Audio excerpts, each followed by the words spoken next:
the right decision to stay. To trust that we could work on his anger issues together. He took a deep breath and he said, "I'm going to leave for an hour or two. I think I need to walk away. When I get back, we'll continue this discussion." He walked out the door and, true to his word, he came back an hour later when he was much calmer. He dropped his keys on the table and then walked straight to where I was standing. He took my face in his hands and he said, "I told you I wanted to be the best in my field, Lily. I told you this the first night we ever met. It was one of my naked truths. But if I have to choose between working at the best hospital in the world and making my wife happy, I choose you. You are my success. As long as you're happy, I don't care where I work. We'll stay in Boston." That's when I knew that I had made the right choice. Everyone deserves another chance. Especially the people who mean the most to you. It's been a week since that fight and he hasn't mentioned moving again. I feel bad, like I thwarted his plans in some way, but marriage is about compromise. It's about doing what's best for the couple as a whole, not individually. And staying in Boston is better for everyone in both of our families. Speaking of families, I look over at my phone right as a text from Alyssa comes through. "Alyssa, are you finished up at work yet? I need your opinion on furniture. Be there in 15 minutes. I don't know if it's the impending delivery or the fact that she's not currently working, but I'm pretty sure I've spent more time at her house this week than I have at my own." I close up the shop and head toward her apartment. When I step off the elevator, there's a note taped to her apartment door.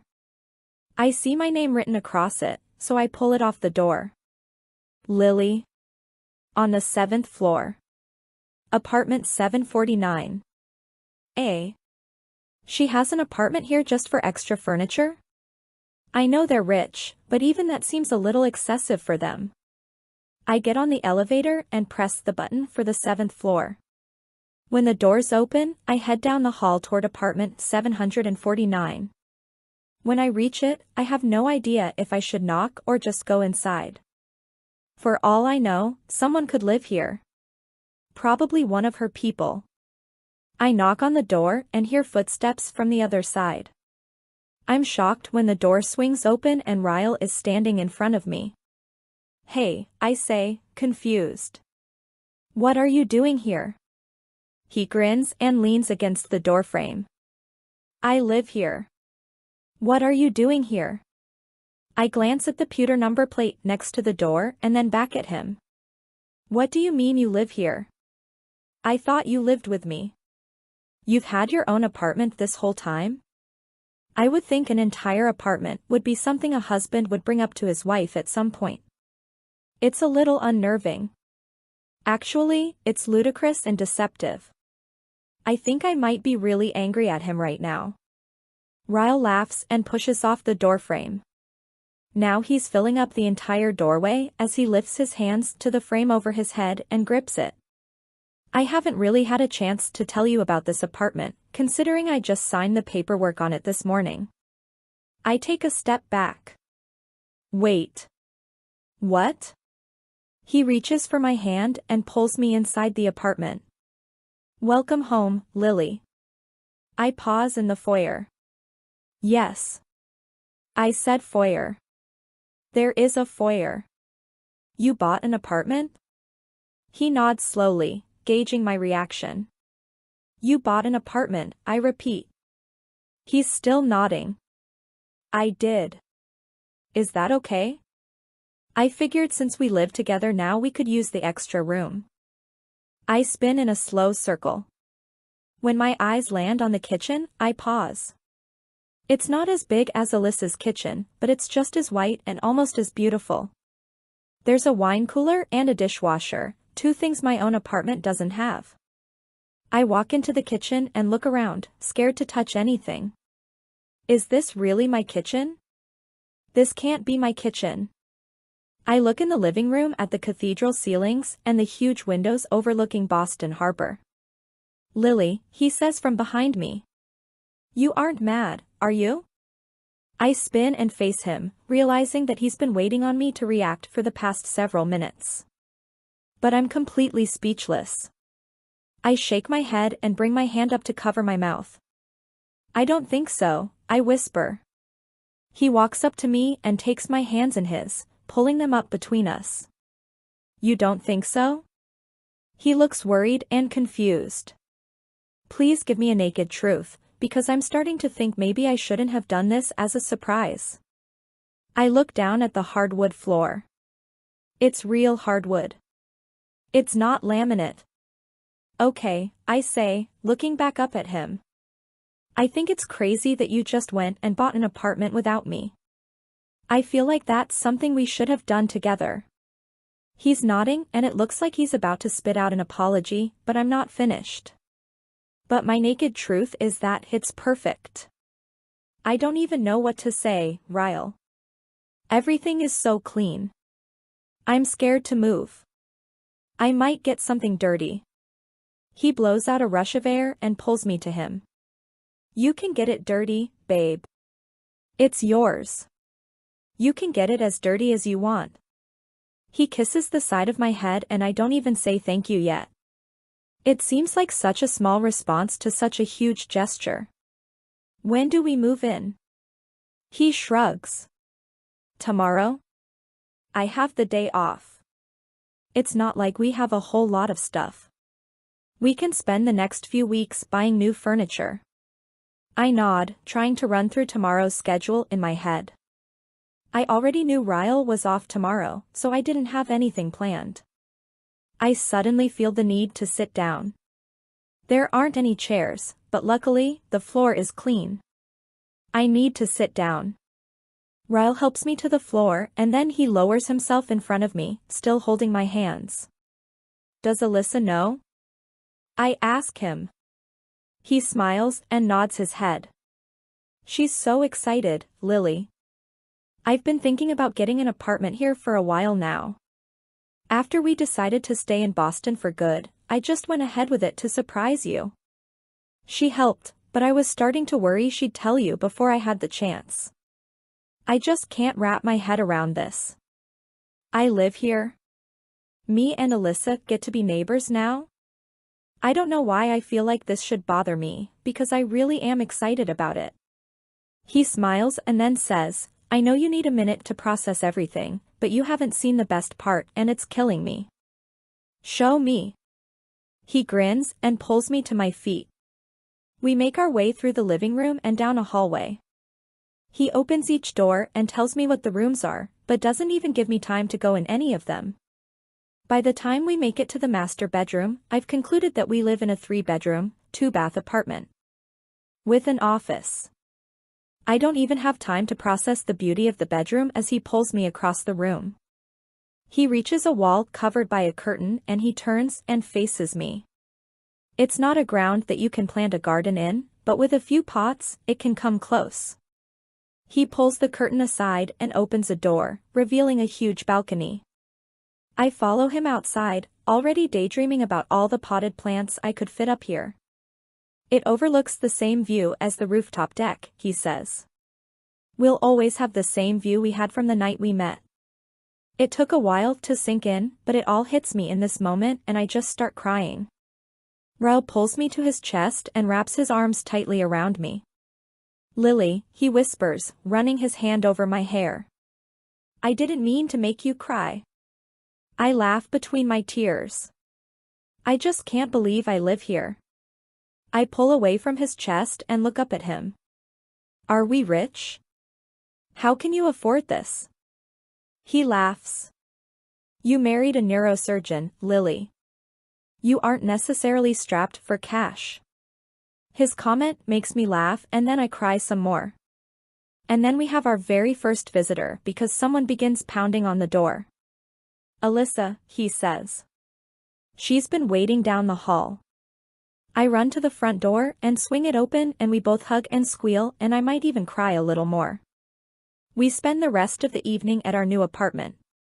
Ryle orders Chinese takeout and Marshall comes down to eat with us.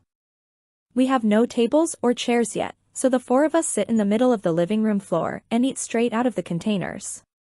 We talk about how we'll decorate, we talk about all the neighborly things we'll do together, we talk about Alyssa's impending delivery.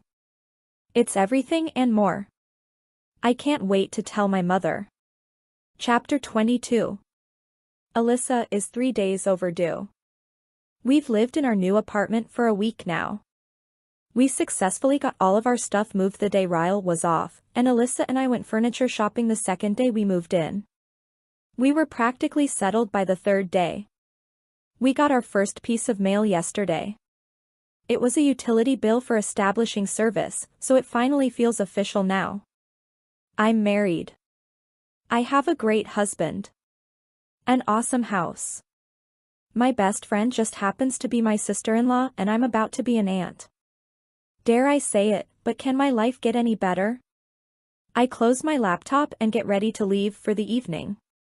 I've been leaving earlier now than I usually do because I'm so excited to get home to my new apartment. Just as I begin to close my office door, Ryle uses his key to open the front door to the store.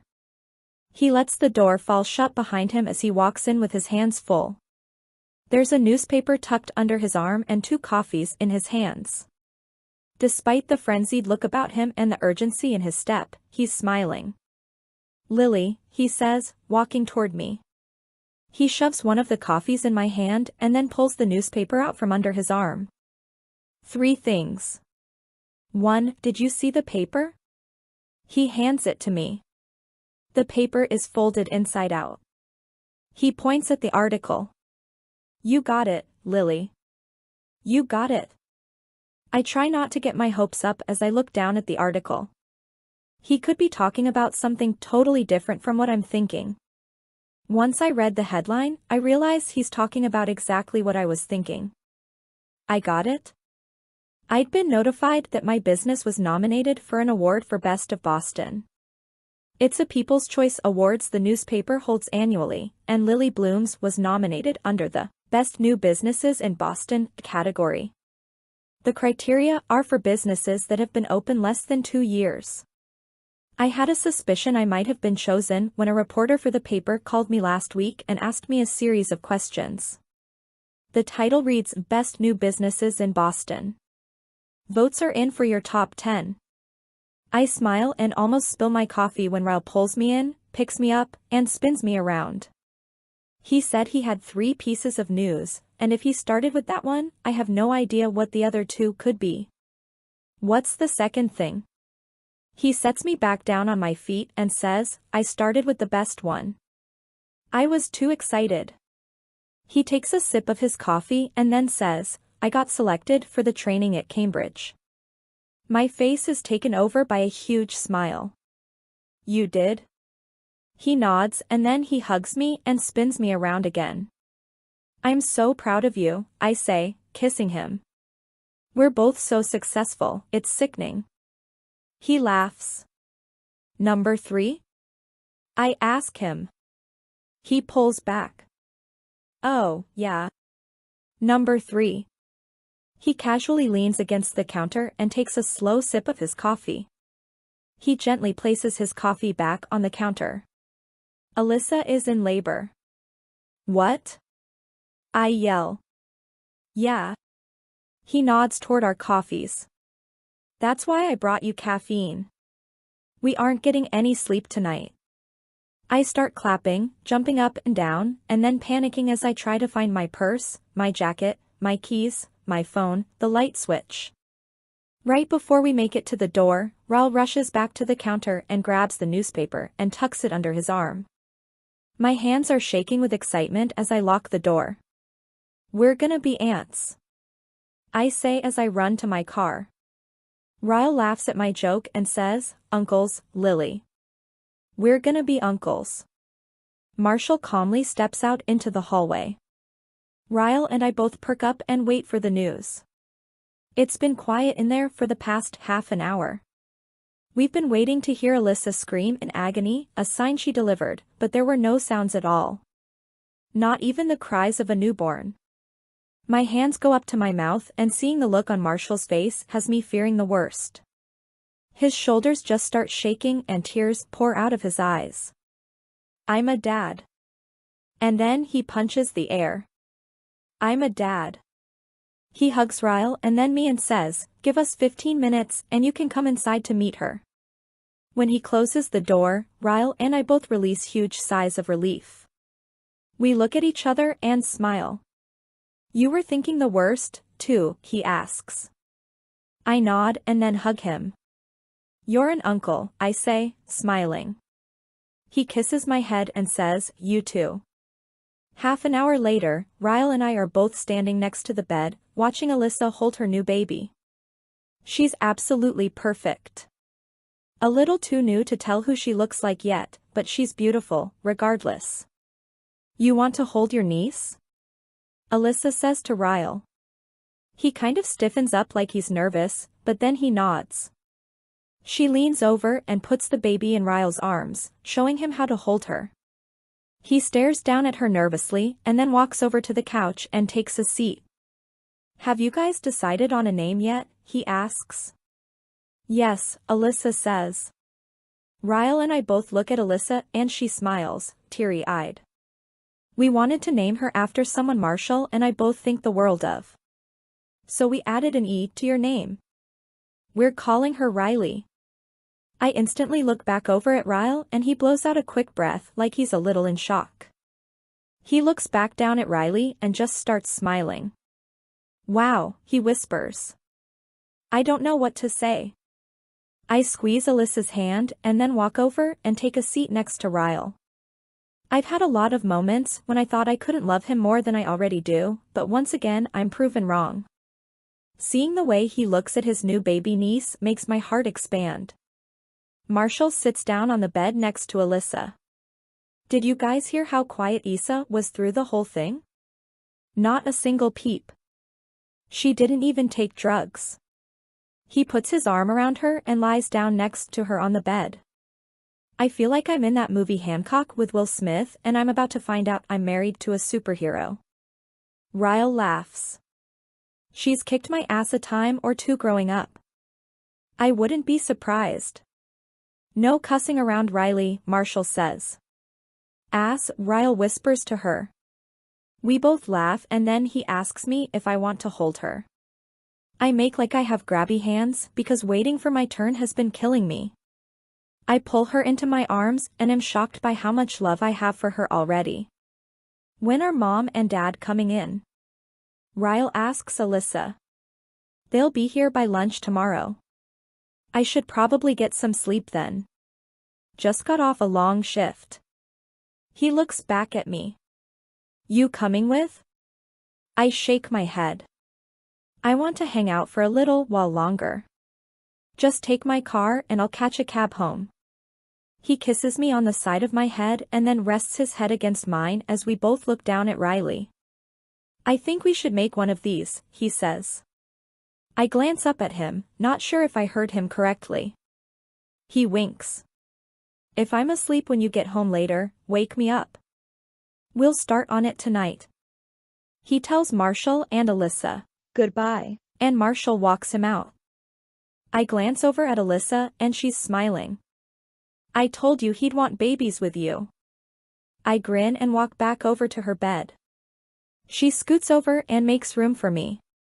I hand Riley back to her and we snuggle together on her bed and watch Riley sleep, like it's the most magnificent thing we've ever seen. Chapter 23. It's 3 hours later and after 10 o'clock when I make it back home. I stayed with Alyssa for another hour after Ryle left, and then went back to my office to finish up a few things so that I don't have to go in for the next 2 days. Whenever Ryle has a day off, I try to coincide my own days off with his. The lights are off when I walk through the front door, so that means Ryle is already in bed. The entire drive home I thought about what he'd said. I wasn't expecting this conversation to come up so soon. I'm almost 25, but I had it in my head it would be at least a couple of years before we started trying for a family. I'm still not certain I'm ready for it yet, but knowing it's now something he wants someday has put me in an incredibly happy mood. I decide to make myself a quick bite to eat before waking him up. I haven't had dinner yet and I'm starving. When I flip on the kitchen light, I scream. My hand goes to my chest and I fall against the counter. Jesus Christ, Ryle. What are you doing? He's leaning with his back against the wall next to the refrigerator. His feet are crossed at the ankles and his eyes are narrowed in my direction. He's flipping something over in his fingers, staring at me. My eyes fall to the counter to his left and I see an empty glass that probably recently held scotch. He drinks it on occasion to help him fall asleep. I look back at him and there's a smirk on his face. My body instantly grows warm at that smile because I know what comes next. This apartment is about to become a frenzy of clothes and kisses. We've christened nearly every room since we moved in here, but the kitchen is one we haven't tackled yet. I smile back at him, my heart still beating erratically from the shock of finding him here in the dark. His eyes fall to his hand, and I notice he's holding the Boston magnet. I brought it from the old apartment and stuck it on this fridge when we moved in. He places it back on the fridge and taps it. Where'd you get this? I look at the magnet and then back at him. The last thing I want to do is tell him that magnet came from Atlas on my 16th birthday. It would only bring up an already sore subject, and I'm too excited for what's about to come next between us to give him the naked truth right now. I shrug. I can't remember. I've had it forever. He stares at me silently and then straightens up, taking 2 steps toward me. I back myself against the counter and my breath catches. His hands meet my waist and he slides them between my ass and my jeans and pulls me against him. His mouth claims mine and he kisses me while he begins to lower my jeans. Okay. So we're doing this right now. His lips drag down my neck as I kick off my shoes and then he pulls my jeans off the rest of the way. I guess I can eat later. Christening the kitchen just became my priority. When his mouth is back on mine, he lifts me and sets me down on the countertop, standing between my knees. I can smell the scotch on his breath, and I kind of like it. I'm already breathing heavily as his warm lips slide across mine. He takes a fistful of my hair and he tugs gently so that I'm looking up at him. Naked truth, he whispers, looking at my mouth like he's about to devour me. I nod. His other hand begins to slide slowly up my thigh until there's nowhere left for his hand to go. He slips 2 warm fingers inside of me, keeping my gaze locked with his. I suck in a rush of air as my legs tighten around his waist. I begin to slowly move against his hand, moaning softly as he stares heatedly at me. Where did you get that magnet, Lily? What? My heart feels like it begins beating in reverse. Why does he keep asking me this? His fingers are still moving inside of me, his eyes still look like they want me. But his hand. The hand that's wrapped in my hair begins to tug harder and I wince. Ryle, I whisper, keeping my voice calm, even though I'm beginning to shake. That hurts. His fingers stop moving, but his gaze never leaves mine. He slowly pulls his fingers out of me and then brings his hand up around my throat, squeezing gently. His lips meet mine and his tongue dives inside my mouth. I take it, because I have no idea what's going through his head right now and I pray I'm overreacting. I can feel him hard against his jeans as he presses into me. But then he pulls back. His hands leave me entirely as he flattens his back against the refrigerator, scraping his eyes over my body like he wants to take me right here in the kitchen. My heart begins to calm down. I'm overreacting. He reaches beside him, next to the stove, and he picks up a newspaper. It's the same newspaper he showed me earlier, with the awards article printed in it. He holds it up, then tosses it toward me. Did you get a chance to read that yet? I blow out a breath of relief.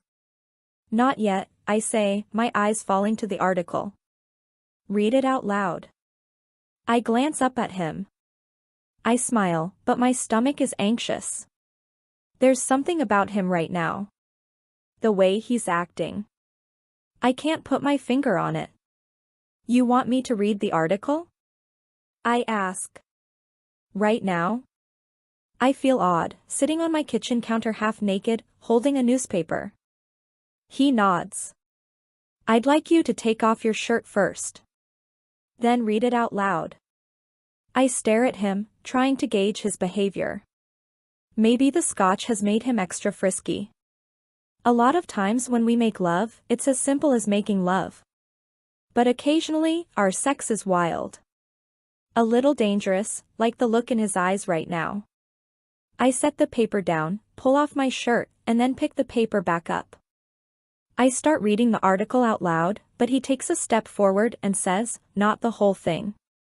He flips the paper over where it starts in the middle of the article and he points to a sentence. "Read the last few paragraphs." I look down, even more confused this time. But whatever will get us past this and into the bed. The business with the highest number of votes should come as no surprise. The iconic Bibs on Market Sun opened in April of last year, quickly becoming one of the highest-rated restaurants in the city, according to TripAdvisor. I stop reading and look up at Ryle. He has poured himself more scotch and he's swallowing a sip of it. "Keep reading," he says, nudging his head at the paper in my hand.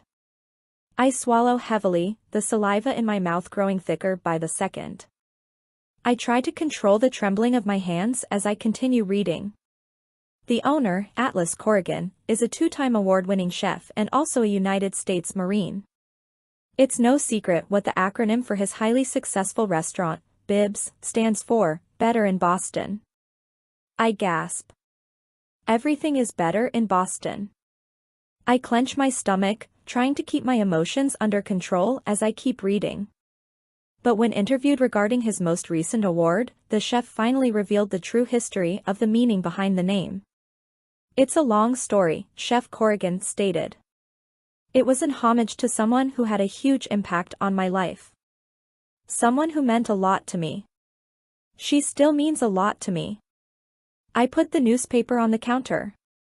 I don't want to read anymore. My voice cracks on its way up my throat.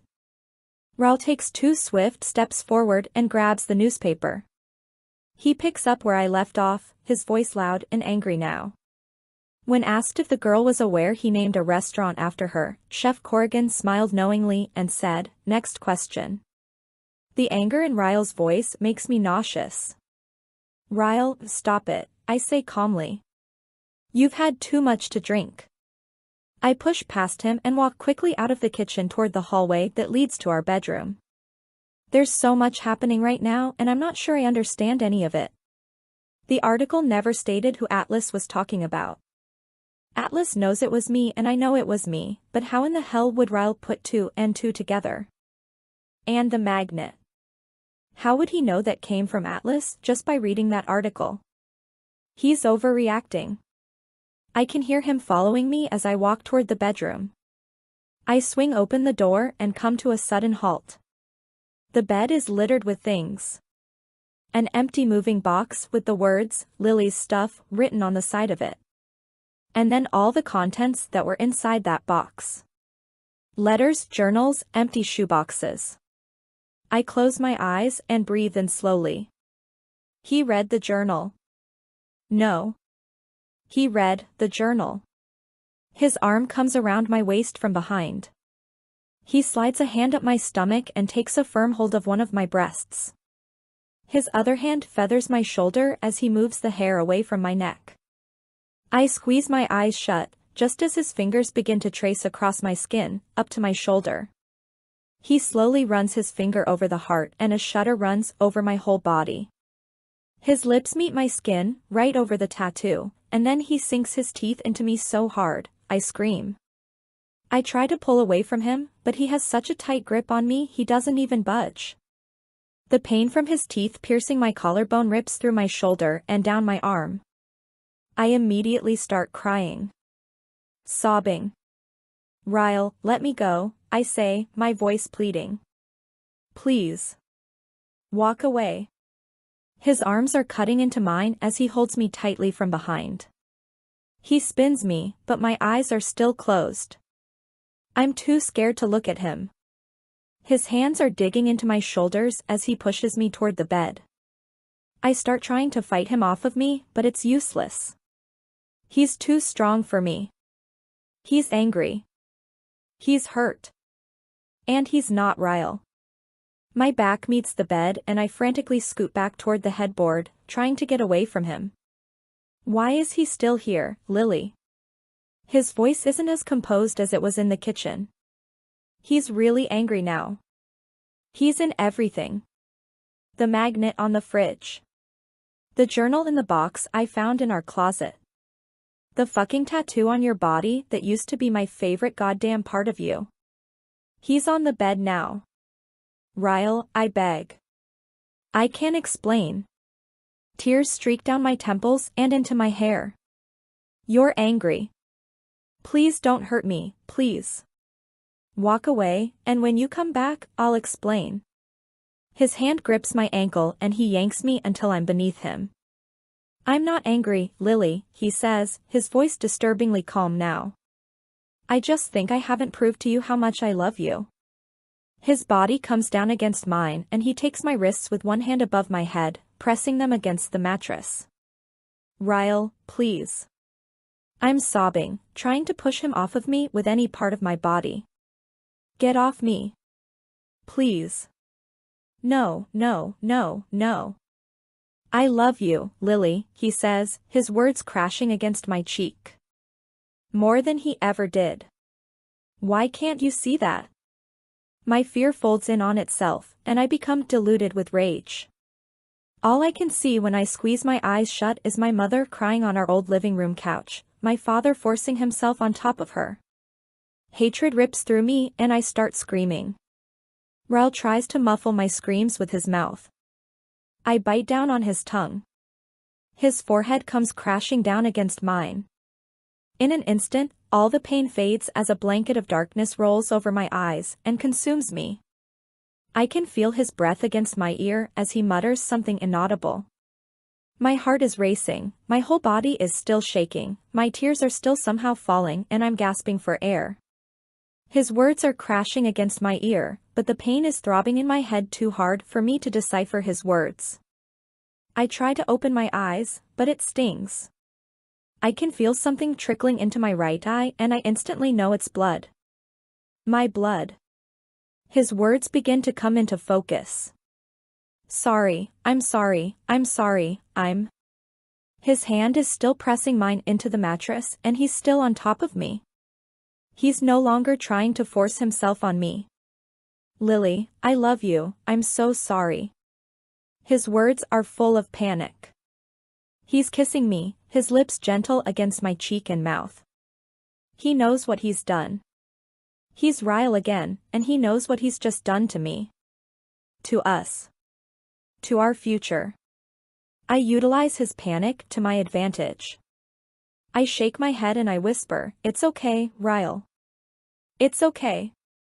You were angry, it's okay."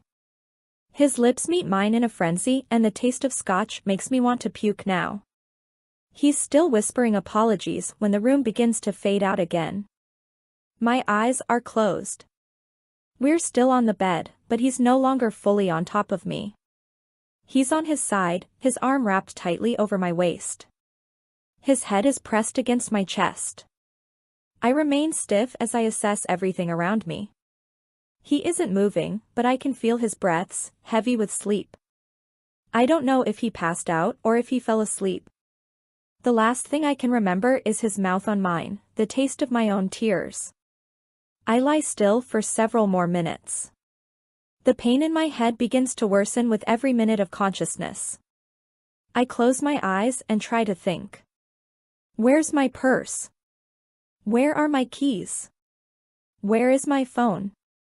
It takes me a full 5 minutes to slide out from under him. I'm too scared to move too much at once, so I do it an inch at a time until I'm able to roll onto the floor. When I can no longer feel his hands on me, an unexpected sob breaks from my chest. I slap my hand over my mouth as I pull myself to my feet and run out of the bedroom. I find my purse and my phone, but I have no idea where he put my keys.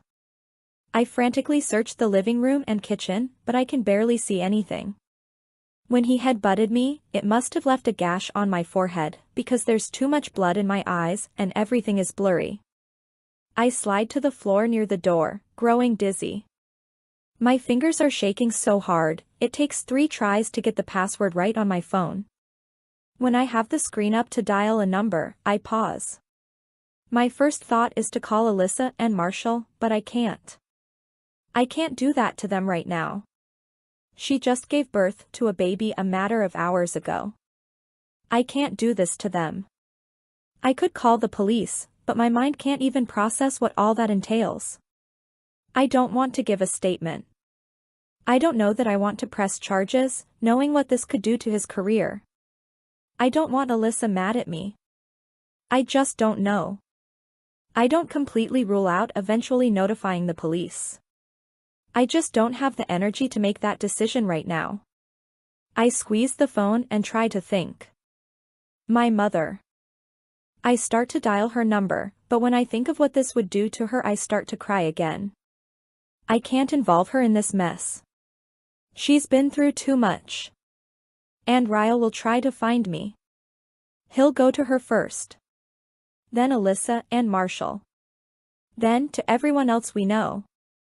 I wipe the tears from my eyes and then begin dialing Atlas's number. I hate myself more in this moment than I ever have in my entire life.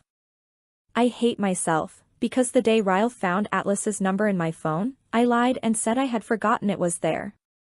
I hate myself, because the day Atlas placed his number there, I opened it and looked at it. I hate myself, because deep down inside, I knew there was a chance that I might one day need it. So I memorized it. Hello? His voice is cautious. Inquiring. He doesn't recognize this number. I immediately start crying when he speaks. I cover my mouth and try to quiet myself. Lily? His voice is much louder now. Lily, where are you? I hate myself, because he knows the tears are mine. Atlas, I whisper. I need help. Where are you? He says again. I can hear panic in his voice. I can hear him walking, moving stuff around. I hear a door slam on his end of the phone. I'll text you, I whisper, too scared to keep speaking. I don't want Ryle to wake up. I hang up the phone and somehow find the strength to still my hands while I text him my address and the access code for entry. Then I send a second text that says text me when you get here. Please don't knock.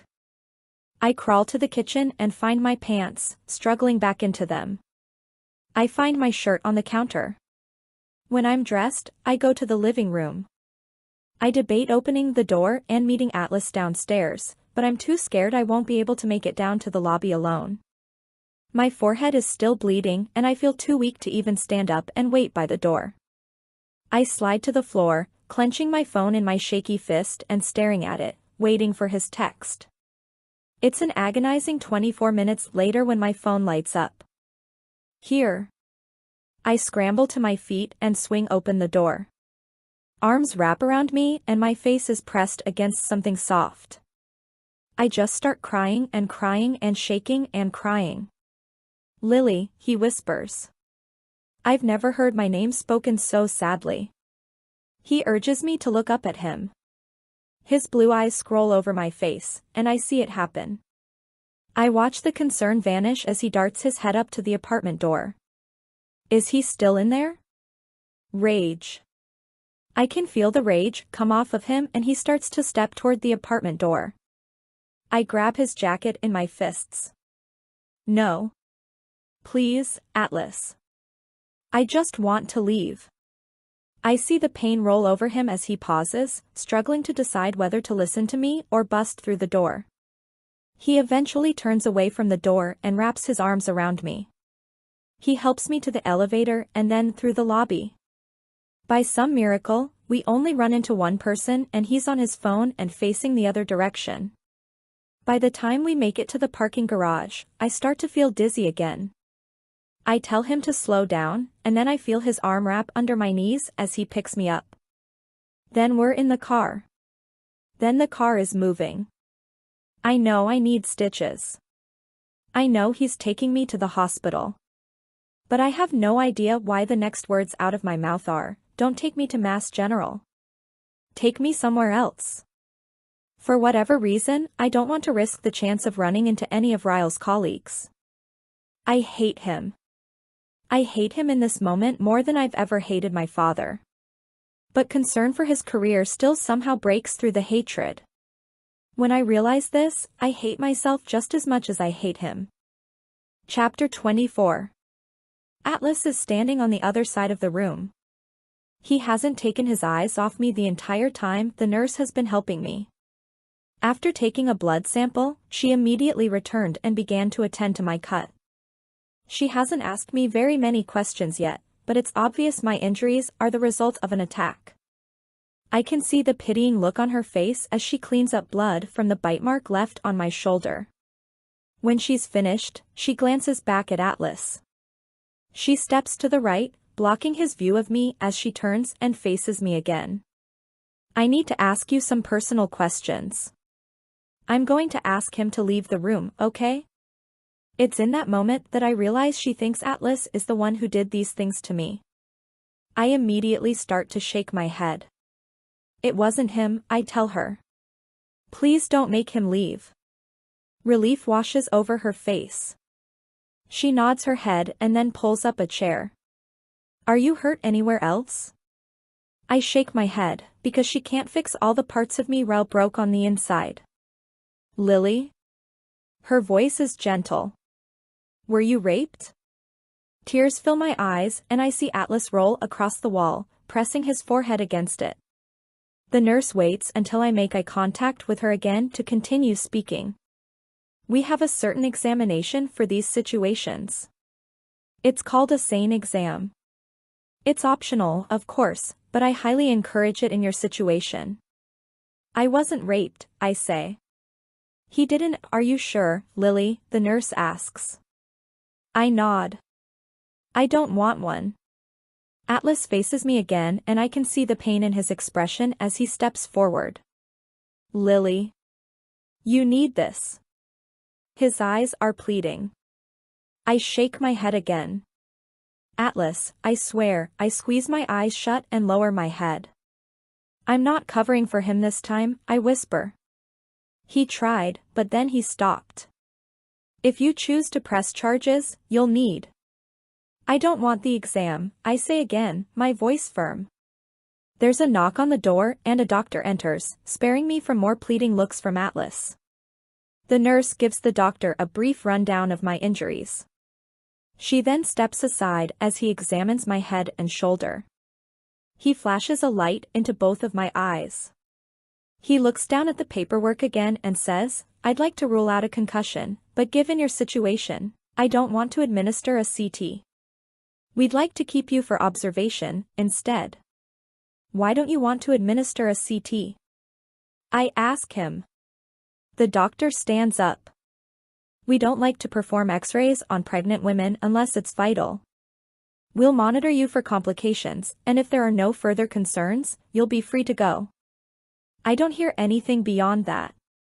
Nothing. The pressure begins to build in my head. My heart. My stomach. I grip the edges of the exam table I'm sitting on and I stare at the floor until they both leave the room. When the door closes behind them, I sit, suspended in frozen silence. I see Atlas move closer. His feet are almost touching mine. His fingers brush lightly over my back. Did you know? I release a quick breath, and then drag in more air. I start shaking my head, and when his arms come down around me, I cry harder than I knew my body was even capable of. He holds me the entire time I cry. He holds me through my hatred. I did this to myself. I allowed this to happen to me. I am my mother. I want to leave, I whisper. Atlas pulls back. They want to monitor you, Lily. I think you should stay. I look up at him and shake my head. I need to get out of here. Please. I want to leave. He nods and helps me back into my shoes. He pulls off his jacket and wraps it around me, then we walk out of the hospital without anyone noticing. He says nothing to me as we drive. I stare out the window, too exhausted to cry. too in shock to speak. I feel submerged. Just keep swimming. Atlas doesn't live in an apartment. He lives in a house. A small suburb outside of Boston called Wellesley, where all the homes are beautiful, sprawling, manicured, and expensive. Before we pull into his driveway, I wonder to myself if he ever married that girl. Cassie. I wonder what she'll think of her husband bringing home a girl he once loved who has just been attacked by her own husband. She'll pity me. She'll wonder why I never left him. She'll wonder how I let myself get to this point. She'll wonder all the same things I used to wonder about my own mother when I saw her in my same situation. People spend so much time wondering why the women don't leave. Where are all the people who wonder why the men are even abusive? Isn't that where the only blame should be placed? Atlas parks in the garage. There's not another vehicle here. I don't wait for him to help me out of the car. I open the door and get out on my own, and then I follow him into his house. He punches in a code on an alarm and then flips on a few lights. My eyes roam around the kitchen, the dining room, the living room. Everything is made of rich woods and stainless steel, and his kitchen is painted a calming bluish green. The color of the ocean. If I wasn't hurting so much, I would smile. Atlas kept swimming, and look at him now. He swam all the way to the fucking Caribbean. He moves to his refrigerator and pulls out a bottle of water, walking it over to me. He takes the lid off and hands it to me. I take a drink and watch as he turns the living room light on, then the hallway. Do you live alone? I ask. He nods as he walks back into the kitchen. Are you hungry? I shake my head. Even if I was, I wouldn't be able to eat. I'll show you your room, he says. There's a shower if you need it. I do. I want to wash the taste of scotch out of my mouth. I want to wash the sterile smell of the hospital off of me. I want to wash away the last 4 hours of my life. I follow him down the hallway and to a spare bedroom where he flips on the light. There are 2 boxes on a bare bed and more stacked up against the walls. There's an oversized chair against one wall, facing the door. He moves to the bed and takes off the boxes, setting them against the wall with the others. I just moved in a few months ago. Haven't had much time to decorate yet. He walks to a dresser and pulls open a drawer. I'll make the bed for you. He takes out sheets and a pillowcase. He begins making the bed as I walk inside the bathroom and close the door. I remain in the bathroom for 30 minutes. Some of those minutes are spent staring at my reflection in the mirror. Some of those minutes are spent in the shower. The rest are spent over the toilet as I make myself sick with thoughts of the last several hours. I'm wrapped in a towel when I crack the bathroom door. Atlas is no longer in the bedroom, but there are clothes folded on the freshly made bed.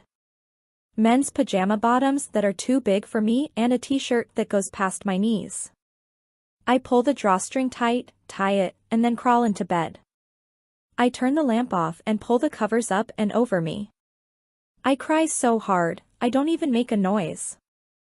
Chapter 25. I smell toast.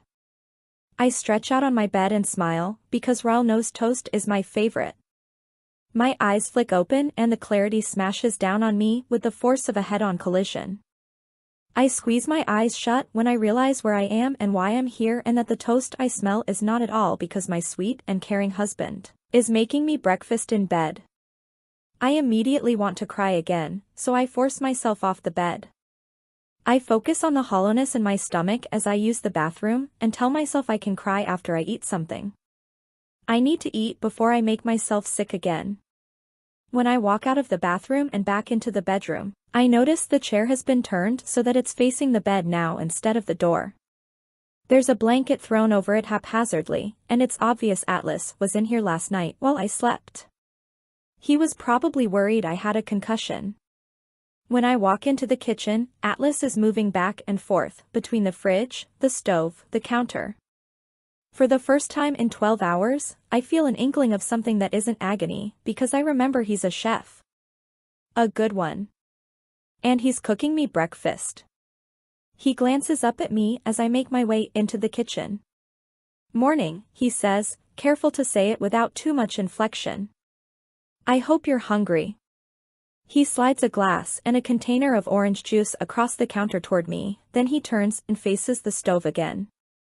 I am. He glances back over his shoulder and gives me a ghost of a smile. I pour myself a glass of orange juice and then walk to the other side of the kitchen where there's a breakfast nook. There's a newspaper on the table and I begin to pick it up.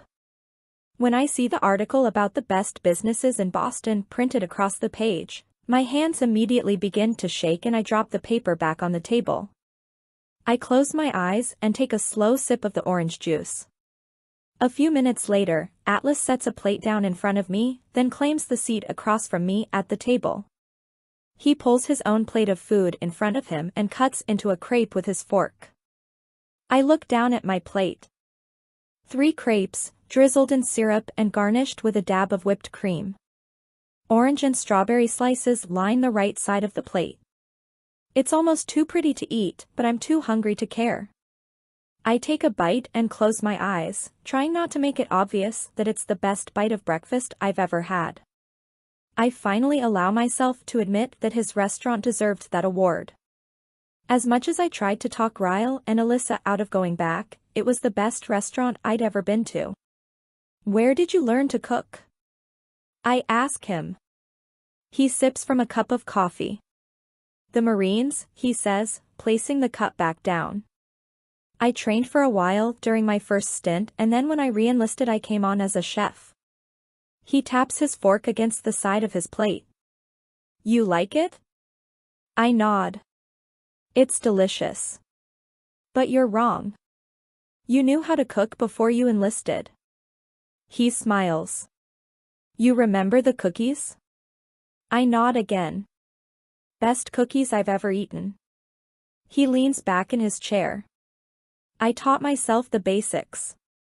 My mother worked second shift when I was growing up, so if I wanted dinner at night I had to make it. It was either that or starve, so I bought a cookbook at a yard sale and made every single recipe in it over the course of a year. And I was only 13. I smile, shocked that I'm even able to. The next time someone asks you how you learned to cook, you should tell them that story. Not the other one. He shakes his head. You're the only person who knows anything about me before the age of 19. I'd like to keep it that way. He begins telling me about working as a chef in the military. How he saved up as much money as he could so that when he got out, he could open his own restaurant. He started with a small cafe that did really well, then opened Bibs a year and a half ago.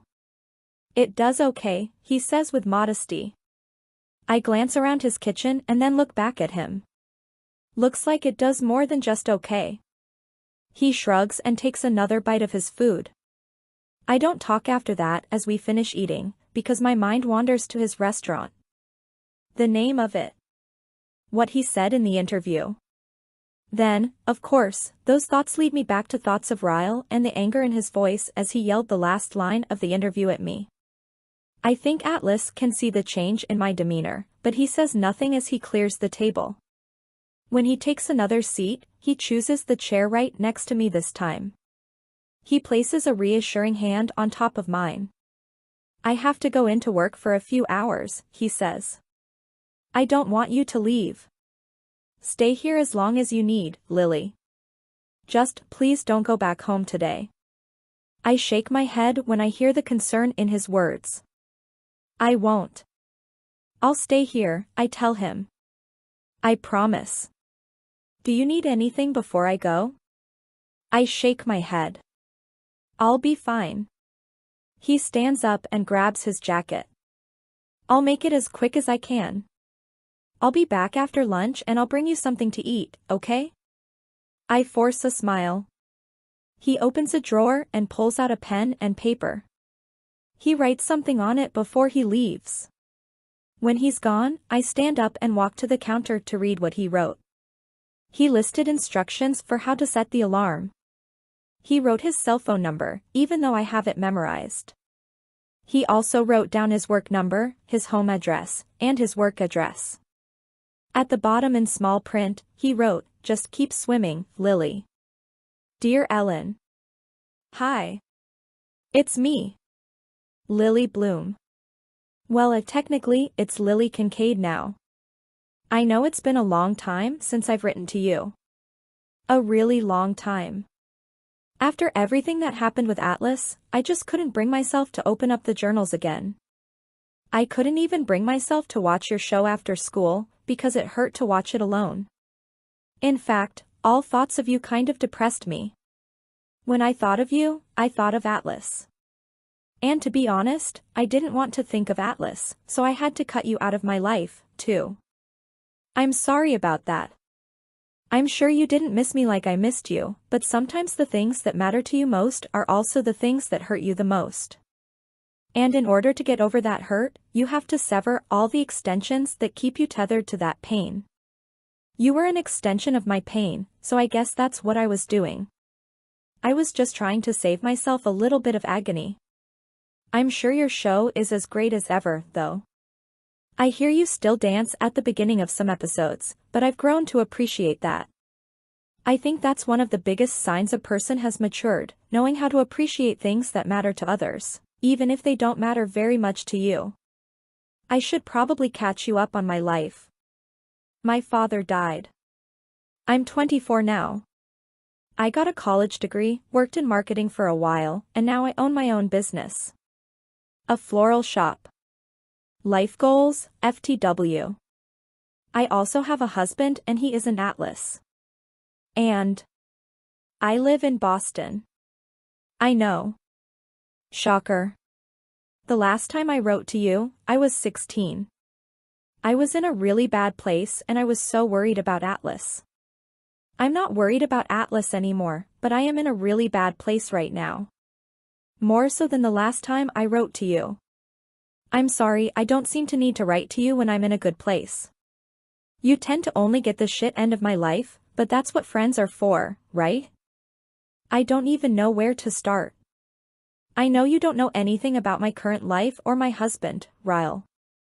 But there's this thing we do where one of us says naked truth, and then we're forced to be brutally honest and say what we're really thinking.